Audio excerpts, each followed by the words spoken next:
In this pocket lab, a curious mind turns a smartphone into a DIY seismograph, transforming a kitchen into an earthquake lab. A small cup, a pencil lead, and a rubber band cradle the phone so it can record the gentlest tremor.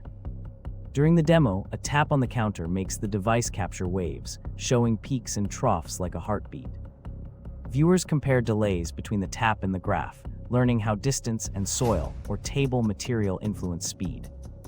The result is a fun, safe, and unforgettable lesson that reveals the rhythm of the earth beneath our feet.